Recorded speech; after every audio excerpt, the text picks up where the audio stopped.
Welcome to the Fantasy Champions Fantasy Football Podcast. What do we got today, Rick?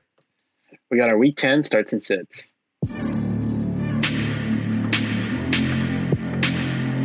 Welcome to the Fantasy Champions Fantasy Football Podcast. Here's your host, Morgan Colby and Rick Lemon.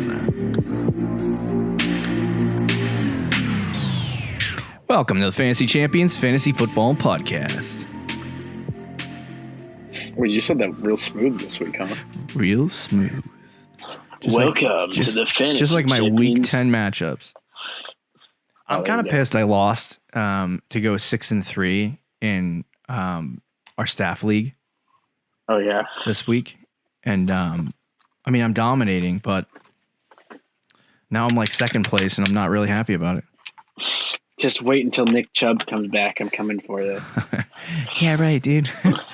So we got a lot to get to in this episode. If you've never listened before, my name is Morgan Colby. I got Rick Lemon with me as always. What's poppin', Rick? What's up? We got starts and sits on this episode as usual as we wrap up Week 10 content. This is crazy that we're cruising into Week 11 soon. But Yeah.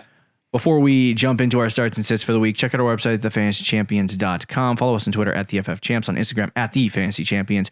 Like us, Facebook.com/TheFantasyChampions. If you're listening on Apple Podcasts, Spotify, Stitcher, or any other podcasting platforms, be sure to subscribe and leave a review. And also share this podcast with your friends because it's probably for the best. But subscribing is the best way you can support our podcast. Yeah. If you're watching on YouTube, be sure to subscribe. Remember, 1,000. Rick shaved his head. Click the bell for notifications. Like and comment down below any starts and sits questions that you have for the week. So let's start with our start quarterbacks. Last week I screwed it up. Screwed the pooch, and I did all the starts, and then I did all the sits and groupings. So we're going to do the quarterbacks first, running backs, then wide receivers, then tight ends. Like the normal one. Like the normal way, instead of me completely blowing it. Nah, it's fine. So this one is gross. I remember us talking a couple weeks ago about Jared Goff. And we were like, oh, Jared Goff's having a good year. Yeah, maybe he's back. He's not back. He's been actually kind of not good for a couple weeks now. I think he's only been scoring like 10 points a game. I'm trying to pull it up. Hold on. So in our I have his numbers here. okay, He go had ahead. 15 against San Francisco in Week 6, 15 against Chicago in Week 7, and then 10 in Week 8 against Miami. Gross, dude. Last 2 weeks. You want to know how many passing attempts he had, though, against Miami? What's that?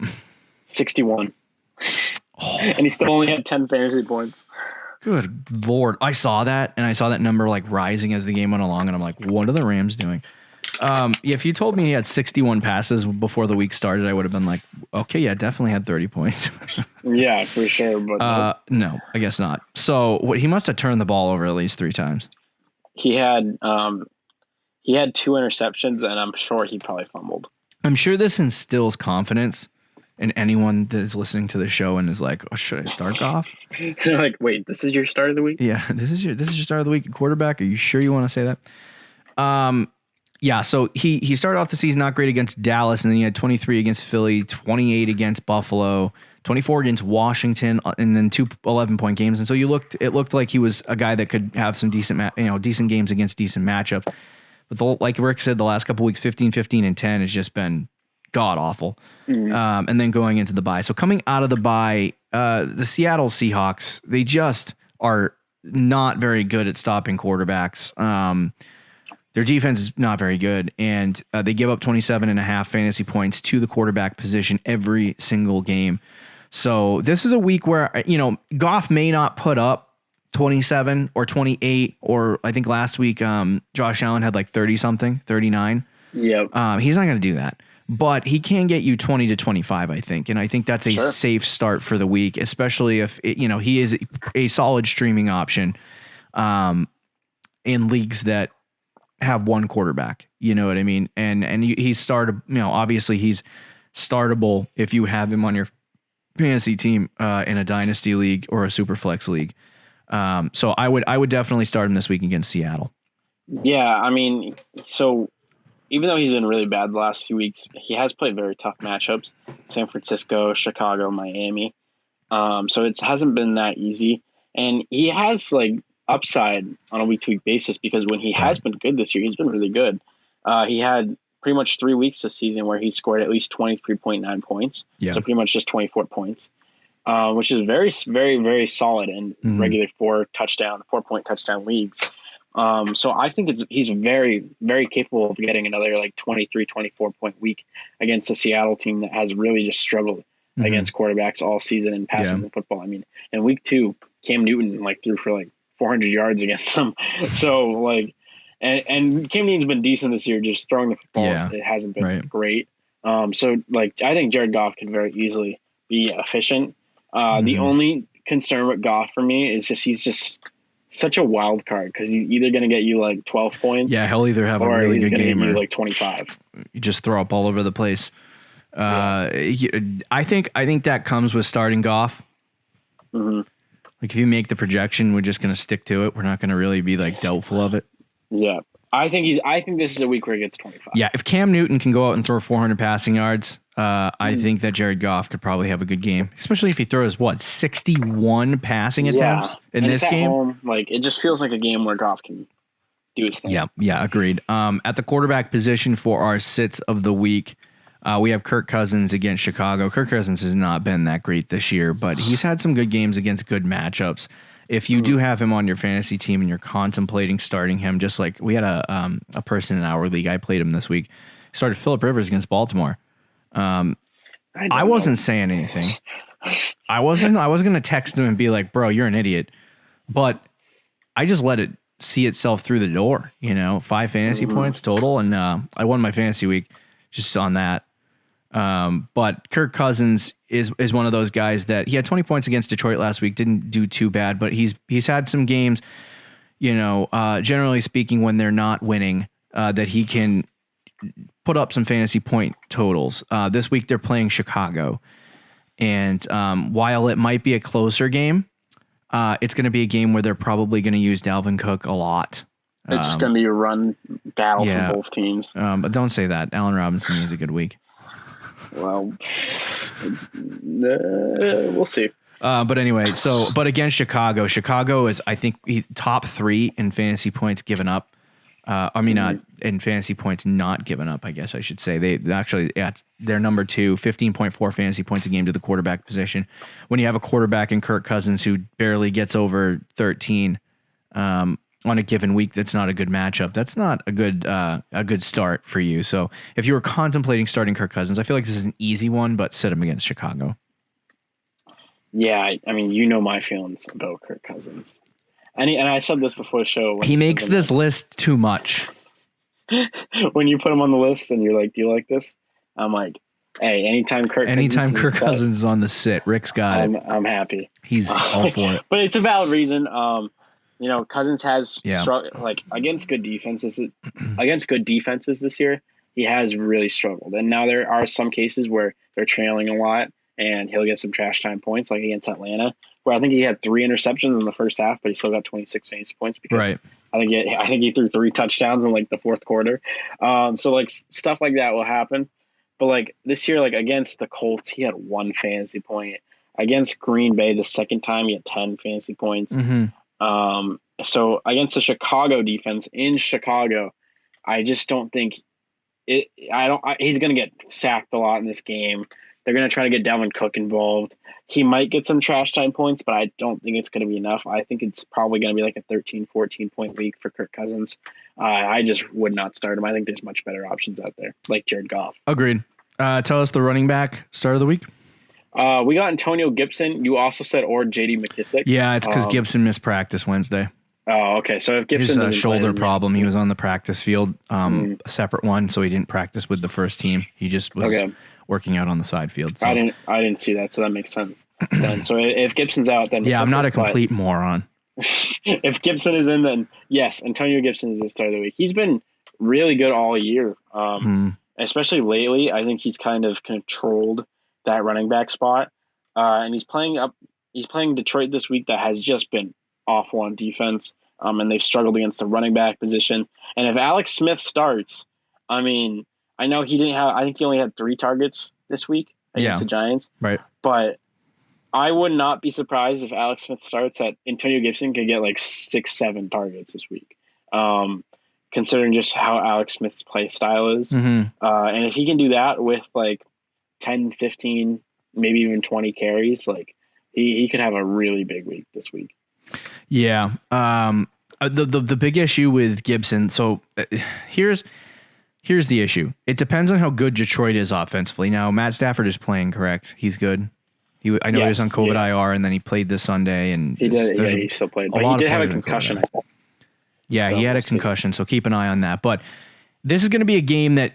Do you think Washington can be in this game and have a chance to win, or are they going to get blown out like they did last week?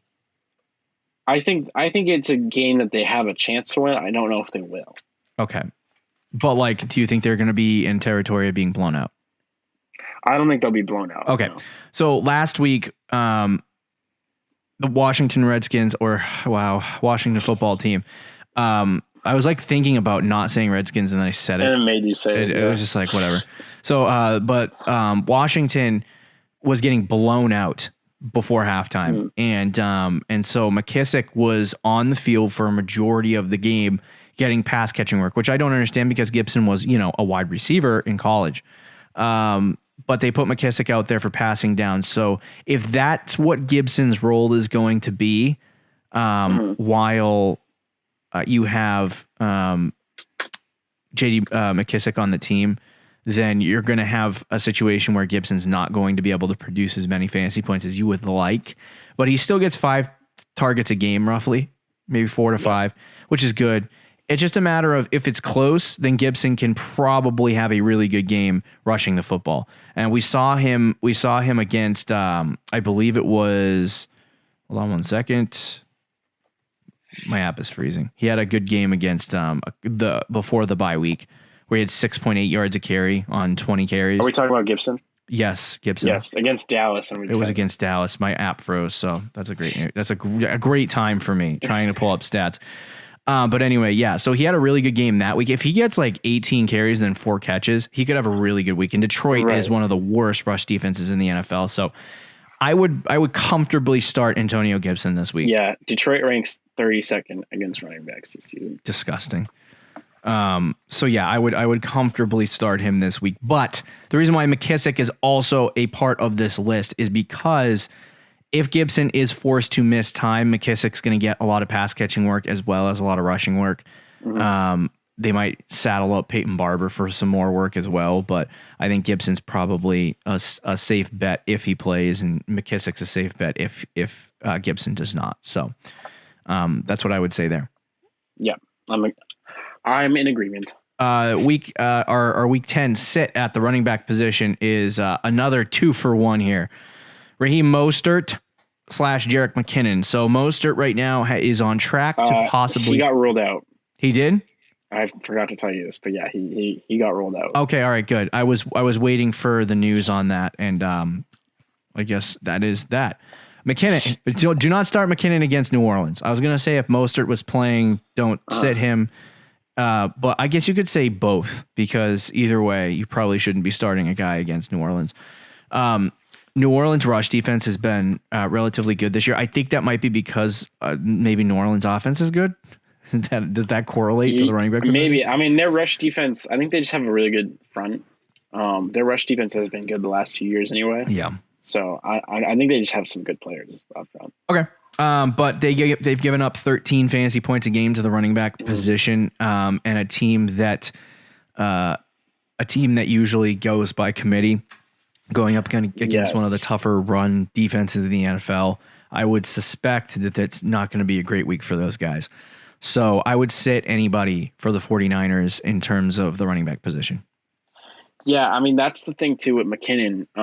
Not only is the Saints a fantastic run defense and tough matchup for him anyway, you don't know who the 49ers are going to use. Yeah. Going into the Thursday night game this past week, there was reports coming out that Hasty was going to get the work. Yeah. He was going to start and all this stuff. And then McKinnon got a 71% snap percentage. They just use whoever is a hot hand. and whoever is playing better. Mm-hmm. So it could be literally anyone out there. I'm not trying to trust any of the 49ers running backs this week, especially McKinnon, who might have tired legs again. Yeah. Against a Saints team that is just very good against the run. Yeah, fair enough. Wide receiver start of the week, Rick. Who do we got? Oh, it's my boy Tyler Boyd. Yes, sir. Boyd is he just becoming a start every week now, or he's been very quietly one of the best wide receivers? I think he's the wide receiver 8. Yeah, I don't know why you traded him. That was you know what? I was never moves. gonna, dude. I have AJ Brown, Calvin Ridley, and Allen Robinson. There's no need for me to have time. I would have traded Allen Robinson, to be completely honest with you. But are you crazy with that schedule? Yeah, I know, but dude, Tyler Boyd, he's Joe Burrow's security blanket. He's I mean, did I not predict Allen that in the Robinson offseason? Did I not say that in the offseason? Yes, you did, and so did I, and we were right. We were right. Tyler Boyd. What do you think? You listen to us? Exactly. Pittsburgh has had a very good defense this year, so you're probably thinking, "Oh, I don't want to start any Bengals player against Pittsburgh." Yeah. And I get that line of thinking, but Pittsburgh has actually not been great against receivers. Right. They haven't been like the worst team against receivers, but I think it's because typically they've been leading in games, and teams are forced to throw the ball late or just in the second half, and that's probably going to be the same case this week, where especially Pittsburgh will probably have a lead in that game. Division matchup too, so that usually gets the it puts the big boy pants on for the star players. Right. The Bengals probably won't be able to run the ball. Unless much. Your name They're is Josh Allen against the Patriots. Yes, they're going to be forced to throw the ball a lot. Burrow might throw the ball 40 times this week. And I think Tyler Boyd can be in line for another big week. I mean, he's been consistent all year, other than week 1 where he stung. Week 1 and 5. And they were trying to figure it out. And I think AJ Green was getting a lot of targets that week, but he had 16, 17, 12, 6 against Baltimore. That was a bad game, but also it was the Baltimore Ravens. The whole offense stunk. And then he had 10, 22, 16. So pretty much most every week he's a good start. And this week against Pittsburgh, I think that trend's going to continue.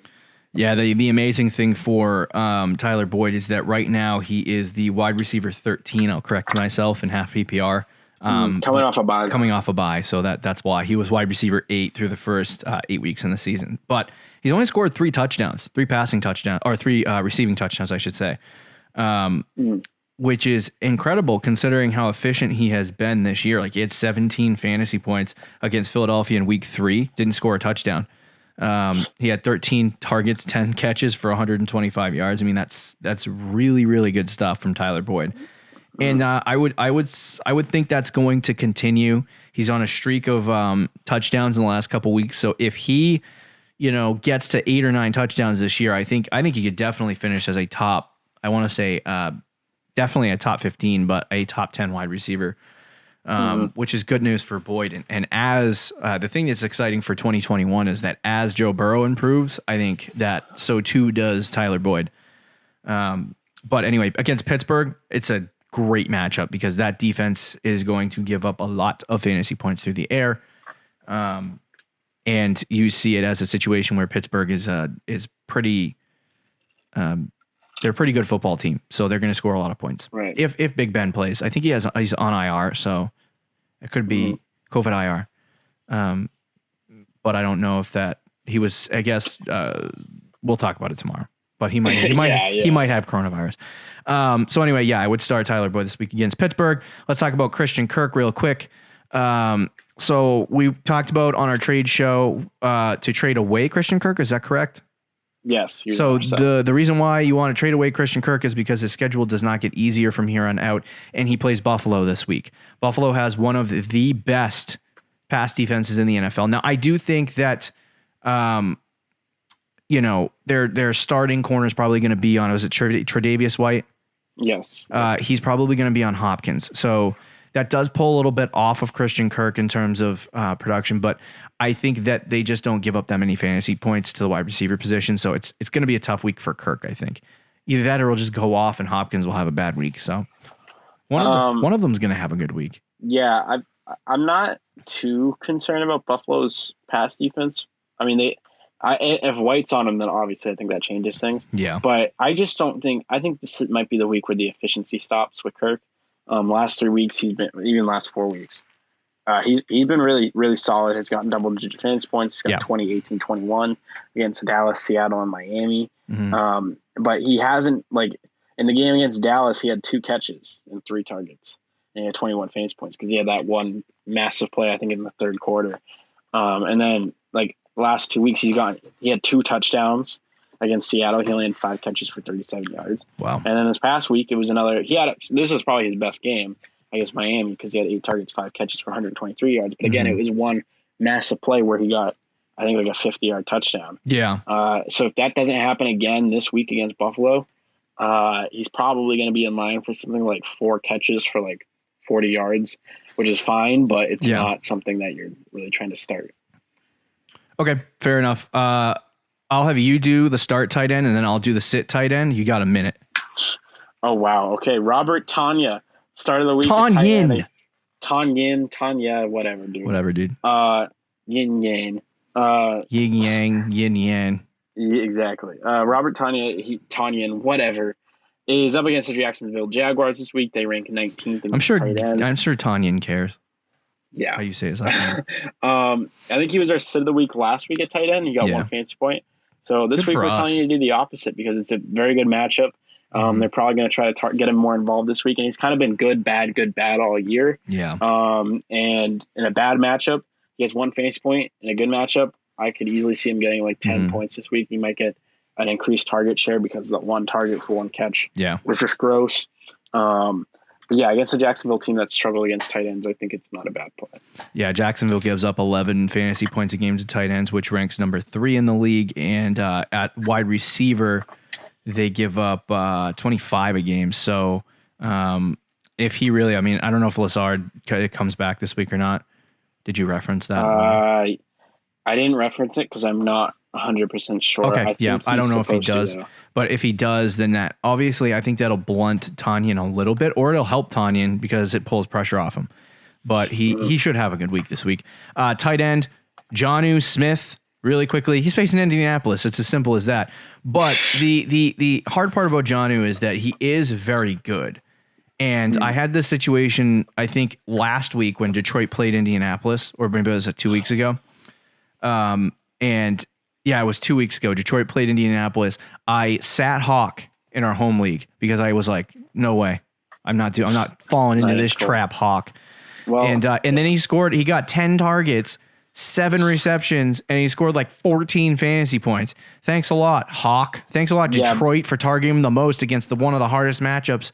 So I don't know if that's going to happen for Jonnu, but I'm going to stick with the trend of saying don't start tight ends against Indianapolis. I just want to quickly say something about Jonnu really quick. I know you wanted to do it yourself, but that's partly because I think he was doing really good with A.J. Brown out and Corey Davis out. Since week 6, he's gotten 2, 4, 2, 2 in targets. So I'm 100% comfortable. Disgusting. Yeah, agreed. So that'll do it for this episode of the Fantasy Champions Fantasy Football Podcast. There are your Week 10 starts and sits. Tomorrow, we still got one more episode to go this week. We got injury report, so be sure to check that out. Get all your news for injuries. Don't forget to check out our website, thefantasychampions.com. You can follow us on Twitter and Instagram. Be sure to listen to us, and we'll talk to you Friday, Fantasy Champs. Later. Thank you for listening to the Fantasy Champions Podcast. Make sure you subscribe on iTunes and YouTube, and follow us on Twitter @TheFFChamps.